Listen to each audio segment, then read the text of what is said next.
Okay. Recording yourself and I'll record mom. Say grace. Michelle has it.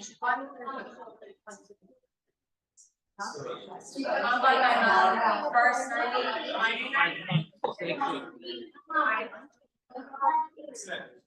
Need more chairs? Do we need more chair? Yeah, should we grab from over there?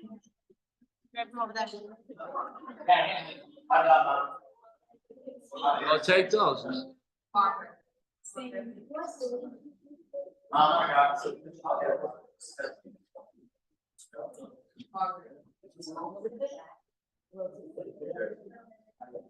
Okay.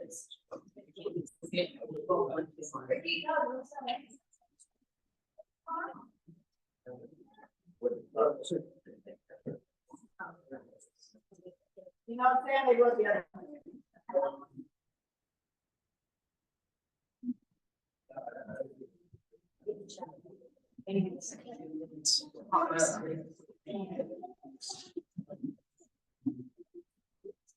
Okay.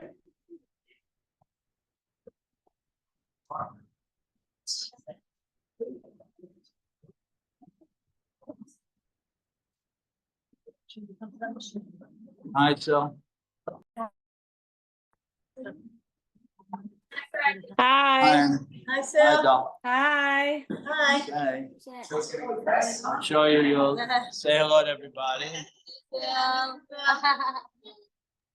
Hi, everyone. Jeannie's here. I don't want to say Ellen. Oh, Jamie's from Sylvia. Oh, it's Both Sylvia's I on. thought it was Alex. Sylvia's on. Okay. It said Sylvia. Okay. That's great. Okay. Okay. Okay. So we want to say a few words. Grandpa, Adon Shalom, I'm Benjamin there. And Recorded it there or no? it's recording. As we know, we mentioned this at the 7th Dayad. It's silly to even think that you can capture someone's life in a handful of minutes. Can't do so in hours, days. But what we do is we attempt to bring back as many of those pronounced things that we know and that we learned and that we became as a result of the Niftar. And by reminding ourselves of them, we try to make a greater effort to build them into our lives and make them ours. And that's why some people have the minhag of having Riyat every month, the first year, because it gives an opportunity each month to talk about other things and to rekindle other memories. It's a beautiful minhag.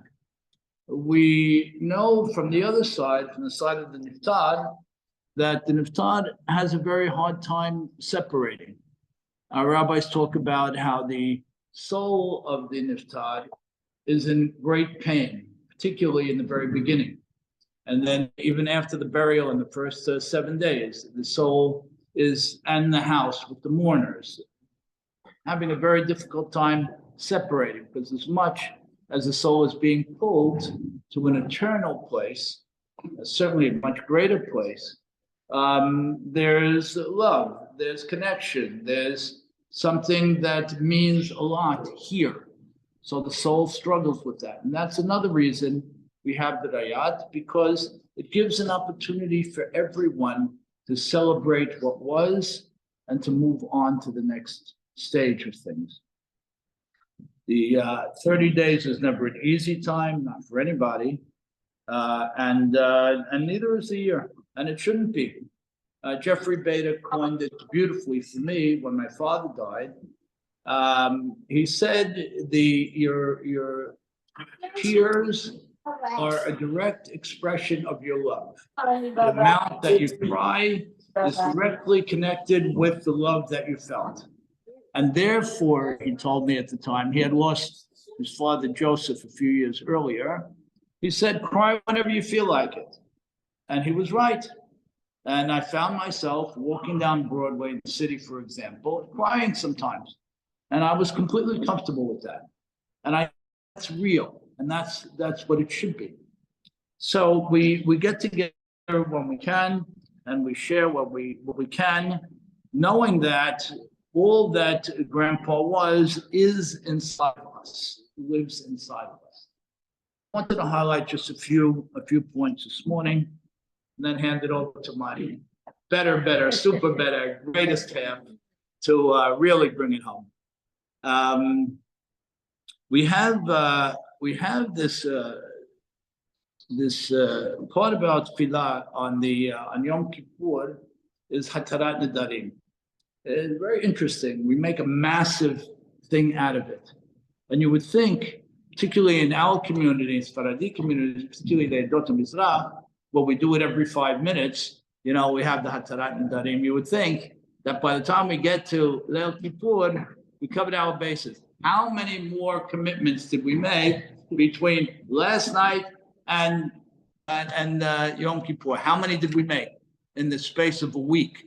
That we have to make that the pinnacle of the night of Yom Kippur. Why? Why is it so central?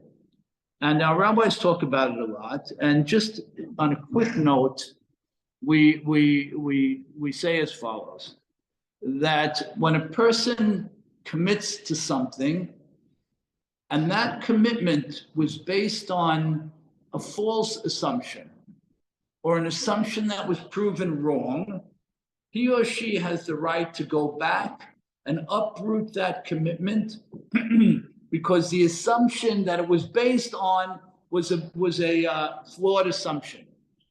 Generally, we can't make commitments and go back on them. A commitment is a commitment, whether we said the word promise or it was implied in the tone and in the language that was used. You don't have to say, I promise, or ani nishba, for something to be binding. It can be implied in the action, in the tone, in the language.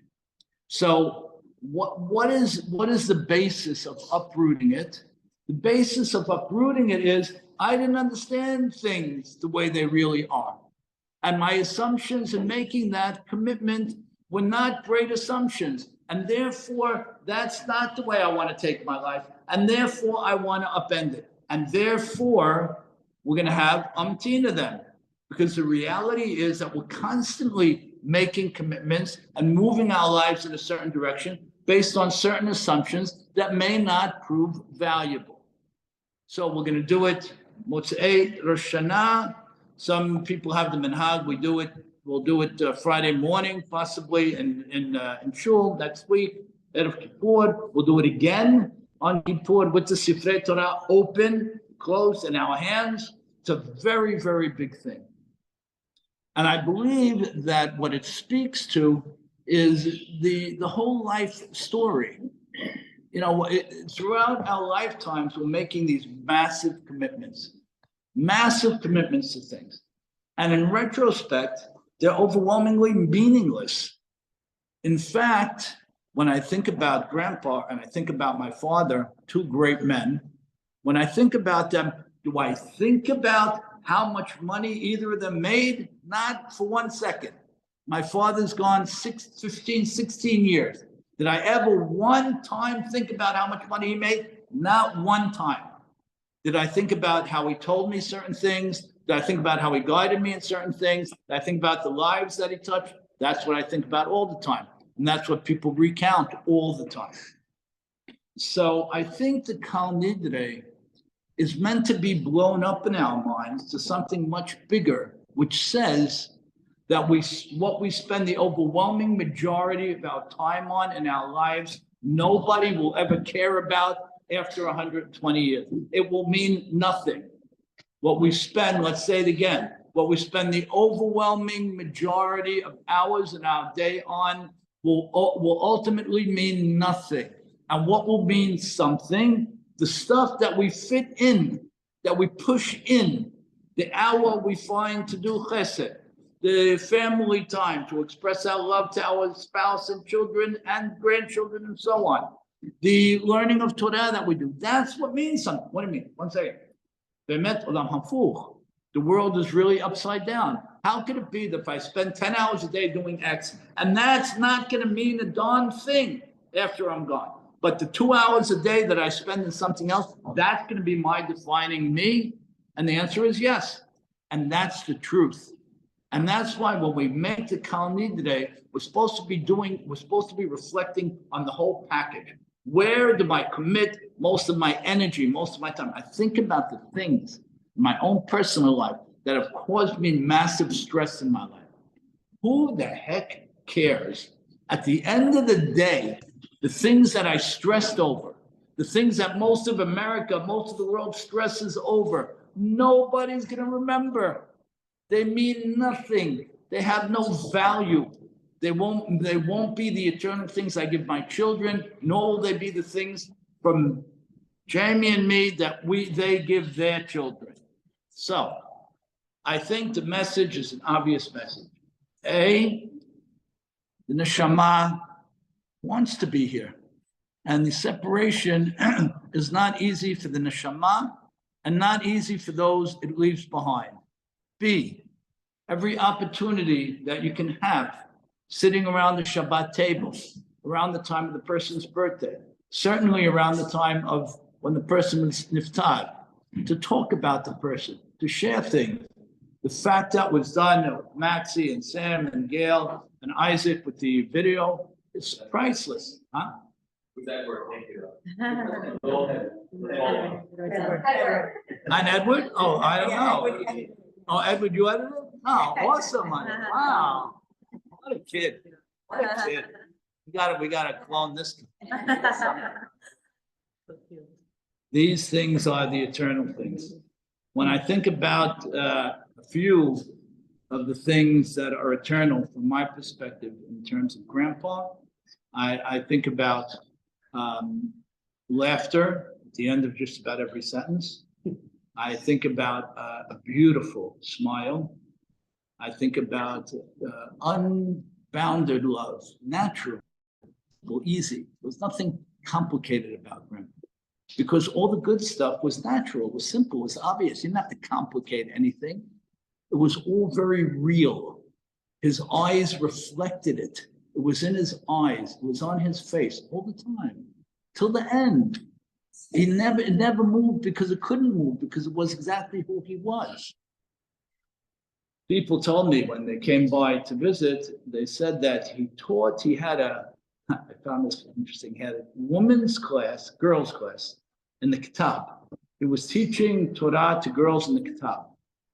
Who would have thunk it? Huh? Who would have imagined that anybody was teaching anything to girls 70 years ago, 60, 70 years old, and that Grandpa did that for a period of time? Of course, we know that his father was a major teacher and was one of the founders of the Ma'oz. So we have memories that are life building, and they should be life correcting, life informing. When you lose someone, you're supposed to change your life. You're supposed to reflect on who they were and what they brought, and you're supposed to make your life different as a result of that. You're not supposed to go on the same old way with one beautiful thing missing. You're supposed to take whatever you can from that thing and make it part of you. And that's one of the reasons we're here. So I think everybody should be thinking about what they love about Grandpa, what made him the beautiful person that he was and is. And we should think about the fact that those things are not the things that most of us, and I raise both my hands, spend most of our time doing. We've got to take a step back. We've got to think about our own eternity, what we imprint in our children and grandchildren, and maybe move the needle somewhat. So we balance it out and we give more voice to those things that are eternal. Amen. All right, honey, that was a warm up for you. I can never follow in your footsteps. I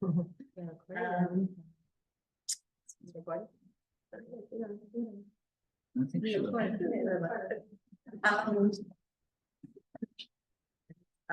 So just thinking about my dad.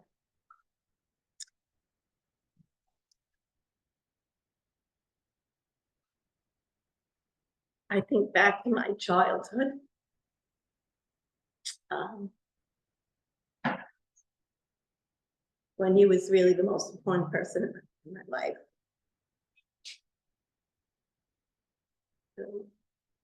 He was really everything to me. And I know to Mars also. He was just a great dad, always there for me. Always the one picking up from Sunday school, driving wherever my friends needed to be driven. He was just always there for me. A great memory I had is when we went on Rabbi Leibovich's trip, Dad and I. And I remember going to Leicester's, we were shopped for the trip, so that, you know, I'd have the right clothes for the trip. And of course, a fabulous memory is right before I was about to march down the aisle and, you know, Grandpa told me how much he loved me. When I think of my father, I think of a religious man. He was always very, you know, his shul, his classes were so important to him. I see, you know, he didn't chase anything, always behind the scenes in the background. He didn't want any attention. I see that trait in Mars so much. He was all, you know, I'll just remember him as his tall, beautiful, handsome, big blue eyes, full head of hair. I hope I get the gene for his memory, because that's something really unbelievable. The memory to unbelievable. Dapper, always at 89 when we interviewed him, you know, he came in looking sharp and put together, but never give him a tie. He would never wear a tie. And really, I'm gonna miss him. I'm lucky I had him for the almost 8 years. Thank you, Gail, for making such great care.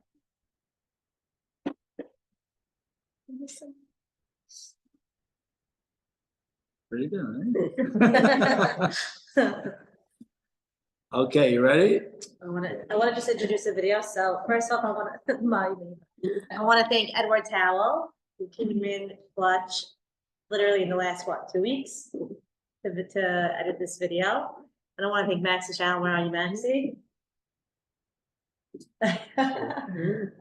You put you really, you were the drive behind the video. This is just a small teaser, just a 13, 14-minute teaser of what we have planned, God willing, for the year video. We want to get, you know, more people interviewed. So what I'm going to do is set up these with Victor Duet, one day in Brooklyn, one day in Jersey, and we'll inform you guys few weeks in advance. And whoever would like to speak, we would love, you know, as many as of you guys to speak about how much you love Grandpa and things about his life. So enjoy this little teaser. Thank you, Edward. You're a pleasure and you're adorable. So good.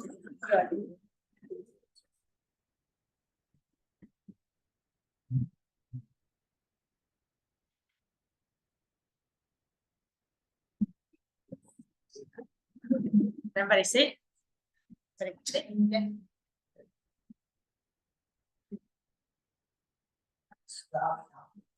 November 13th, 1934. I was in Brooklyn, New York. That's the nurse maternity hospital, 72nd Street, Bay Park. The best I know is the rabbi told us that there was a rabbi in Spain, about 1500 or 14, around 1492. His name was Rabbi Abraham Shalom, but I don't know any more than that. I had an uncle who was born in Syria, my father's brother, and he got, unfortunately, run over in the United States in 1920, when he came. I don't know because I wasn't born from 1934, but this is what was told me. His name is Max. My sister just died. She was 102 and a half. Her name was Farida Ruth. So, then I had a sister, Molly Shannon. She died in 2017 or 2018. Then I had a brother, Joe, oldest of the boys, and he died in 2017. And then I had a brother, Milton, Sonny. He just died last year, 2023. And then I had a brother, unfortunately, about 3 or 4 years old. He had an accident in the house. He lasted till was about 14 or 15 years old in the home. And finally he died. And then a total of 4 boys, 2 girls.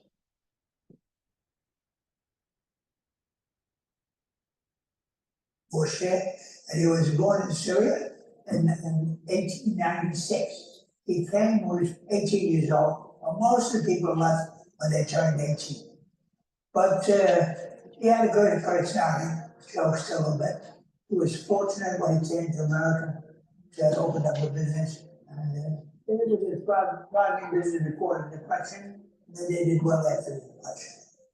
But he retired at 50. He was a religious individual, liked to read a lot of Holy books, the Hebrew books. When he retired, he came to the synagogue at 4 o'clock every day. He'd sit with a group of people much older than him. They used to read the Rabbi or somebody they used to read to them. Never drove, everything with foot travel.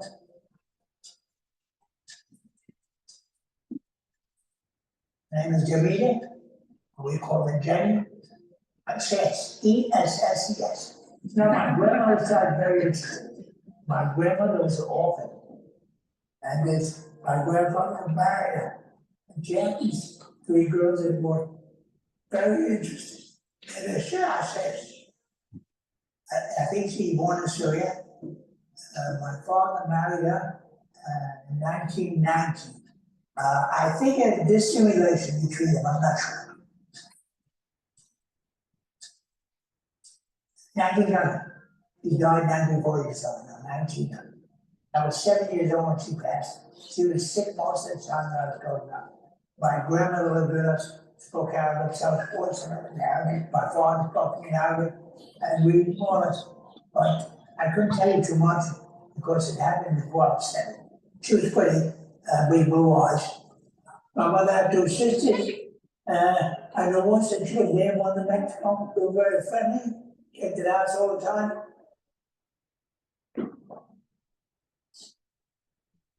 They were in manufacturing Heineken, that's where they had factories in New York, at that, and then, what was done. When he first got married, he bought a house on 65th, 21st, 27th. In 1928, he moved to West Fork, Avenue, that was 8 blocks away. My mother liked the big house, about 20 rooms, and then 1920 on the Depression came, did what he told me.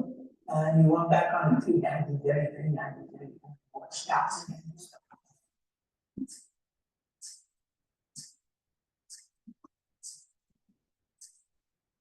There was an hour that I do. People used to do his aid society. I used to go to banks and pay checks. They had several bank accounts. They had to move money once a month. They gave checks to wealthy people. People went to cash check. They did that. I mean, people that need some food, subsidies, and then before we go out.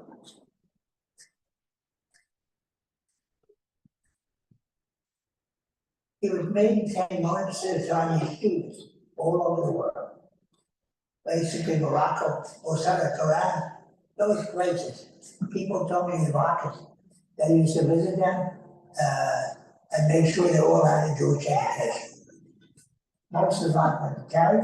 Of course, he succeeded heavily, very big.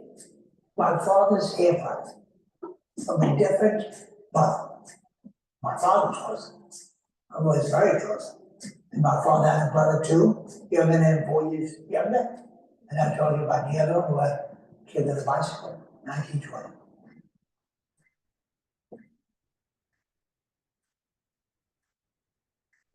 We all lived in one house as siblings. I went to school 2 blocks away. My grandmother used to take me to school being factored when I was 10. And we got along. My sister got married, the oldest sister got married early, 1941 she got married. That's the oldest sister. And there was another sister got married. Then my brother in 1946, my other brother in 1949. Of course, the other brother that I talked about was in the home at that time. I went to public school in Brooklyn. And down there on the UP was yes, 177. And then I went to St. Paul Junior High School, to the West Fork, and also the other side, near the park, and near when the center. Our high school was Lafayette High School. That was on AMU down in Genesee. College was very like years, had no interest in it. I wanted to go to business, whatever.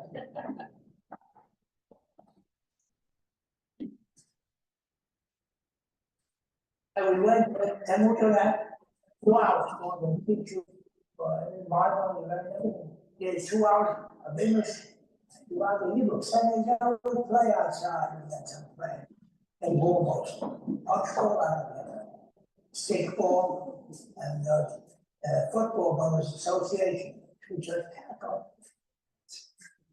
Daddy used to play, he had a big house put on the side, there was a driveway there, belonged to that, so he took the clutch ball, all that pipe, yeah, that's really my cousin would come over.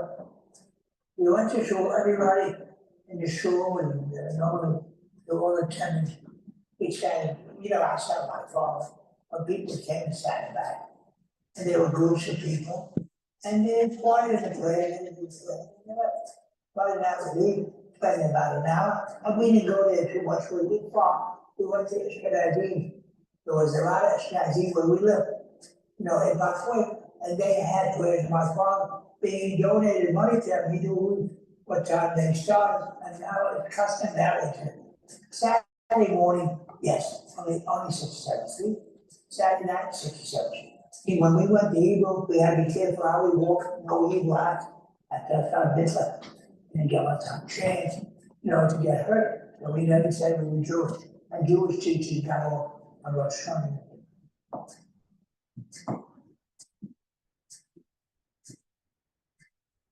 They put the 1923, and next to it, look at that.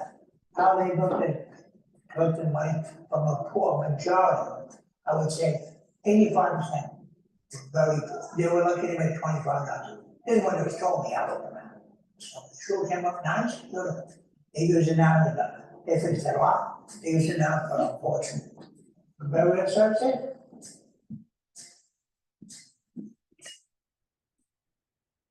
I went to my cousin's house, I stayed there for a while. Once in a while, I stayed in Brooklyn and drove to Washington, Sequoia. Went to Locker with my father, swimming, told me swimming, going down swimming. Most of the time at Bradley Beach, it was my cousin, my father's brother, wife, and body with the kids had 6 years of selling, and I spent the whole summer. So very nice.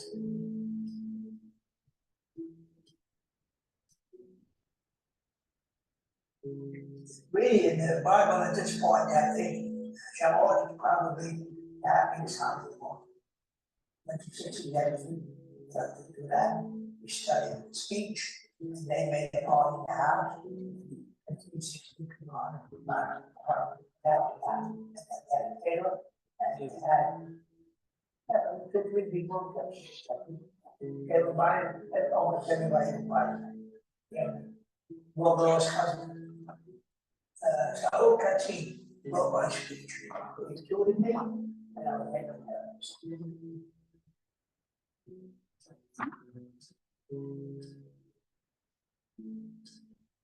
Well, teenage, they have started a center in 1950.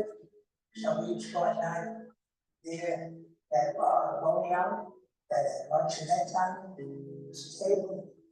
We go out and go out and watch that. And we started hanging out in cars.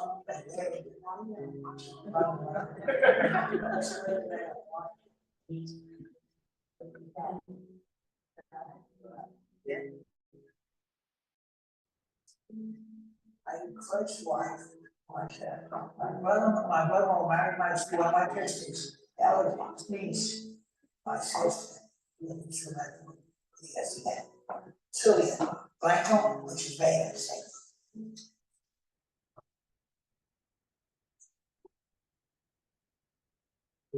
The public goes, it was after one that he gave you a box of candy. Go. That was the way. My first time, 1957, I was 23. Miami, Florida was the honeymoon. I spent 7 to 8 days. That was awesome.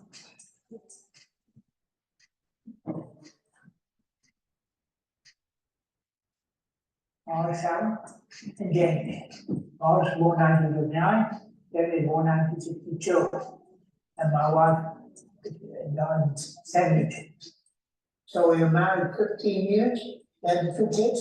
Jamie was 10, and Morris 14. Well, Morris next year's done.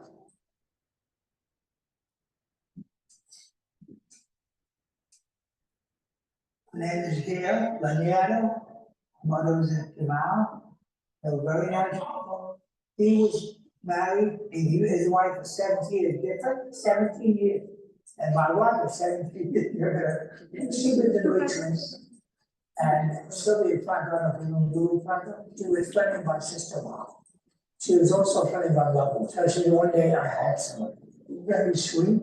She went to a couple of, it was in the summer of 1978, in the summer. And she kept on coming the weekends and there and there, to like 6 or 7. And I got married in 1979. That was 6 and 8 years after my wife died.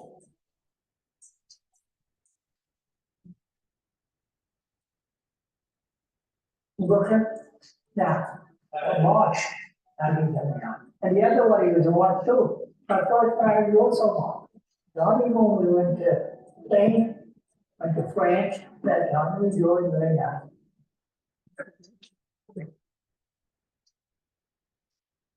Yes, we have a daughter, her name is Mom, and there's a mother, and she's about 45. Get out. My second marriage, but, and I still do. I think a woman is the biggest pleasure out of the woman. She looks forward to you, takes care of you, and also you just take care of her and respect her. I mean, if it's possible, we all get it sometimes, we all get it all. Thank God he's here. He's available to do that.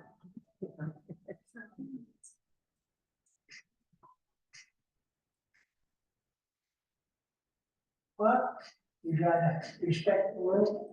That's what you should say and very successful in life. And the other thing is no perfection in this world, don't want to be perfect, but go along what's right and what's wrong. I feel like I tell you, God wants by you, every time you're in trouble.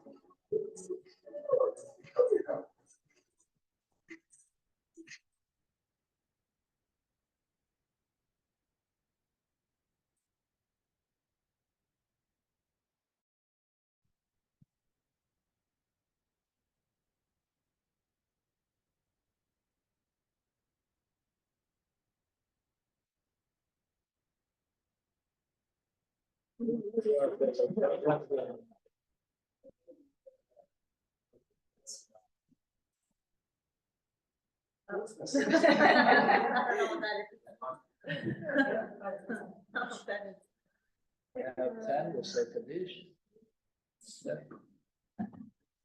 يا بنك الشامر كدوش بركوت كل سائر سكا بعد أن تعمل صوتنا ما أنا حفيظ ما نسوي جيت رابي أديت كداش من الله اللي بركض من فقطين إسماعيل مكان كلام الشيخين حي بقول بقول حي بقول بيت إسرائيل مع عقلاء وزمان كريم إنه عمين الله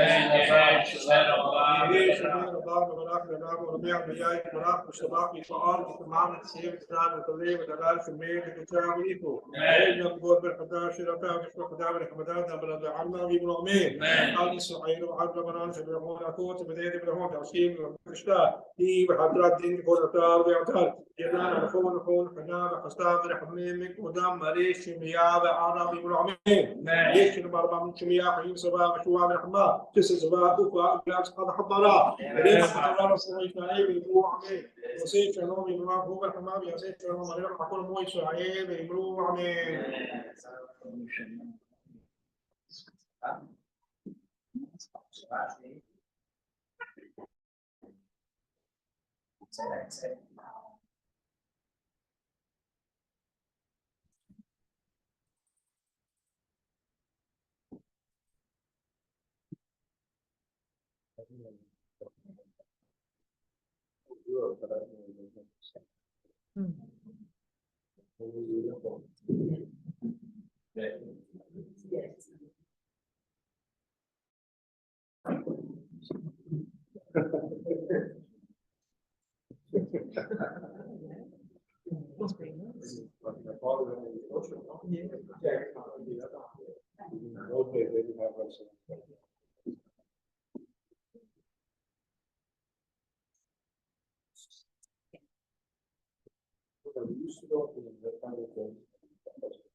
צדיק אתה אדוני וישר משפטיך, צדיק אדוני וכל דרכיו, סיף תומר סבתת תקף לעולם שאת חמת, זה אדוני בצדקו יחדיו, שלבנך שצאן מיומו לא מצא צדק, לכן ישיבנו, שואי ותו יעד, גאון וגדול גם הוא, ותקשיב אדוניו, הן מעבדיו לא יאמין, אבל ישים תלכי עליו, אך כי אנוש נמנע, בן אדם תולע, עשו את עמים פעלו, סיפור ברחם משפט, אל אמונה בין ארצן, צדיק זה אפשר הוא, עיין האמת, וצדק באמת, לא עיין האמת, כל משפטיו צדק באמת, טוב שמן טוב ביום המוות, ביום הבזדו, סוף דבר כל משמר, ותנים יראה, ותנסותיו תימון, וזה כל האדם, וזו חסדים בכבוד, תנוע משכבותם, נוכל נכונה בישיבה עליונה, תחת כנפי השכינה, מעלת ראשים פטורים, לא רק קירה מאירים, מזהירים, ושמים קבלת השמים, תת פשע, הקרבת ישע, נם, נם את מעונה, תת אבל בחיי עולם הבא, שם תהיה מנת קצת ישיבת נפש השם הטוב, חי בן ג'מילר, רוח אדוני תנחם בגן עדן, בצד מן המעדן, פירוט המהר מלא שמיה מראה, מלך ברחמיו יחוס ויחמול עליו, ואליו השלום, ומשכבו יהיה שלום, כדכתיב יבוא שלום, ינוח משכבותם, לך נכוחו, וכל בני ישראל שוכבים עמו, כל רחמים השיחות, פן יהיה רצון ונאמר אמן, למה לנצח, אדוני אלוהים דמעה, על כל פנים, פת עמו יסיר, מעל כל הארץ כי אדוני דיבר, יונמתך את פרטי יקמון, כי צופננו שוכני עפר, טל קולות עליך, ארץ רפאים תפיל, ורחום, חפה עוון, ורשחית, ובא לשיבתו, לא יראה את לו חמתו, אדוני יושיע, המלך יעננו ביום קוראנו, ונוכל מן השמיים. Okay, y'all.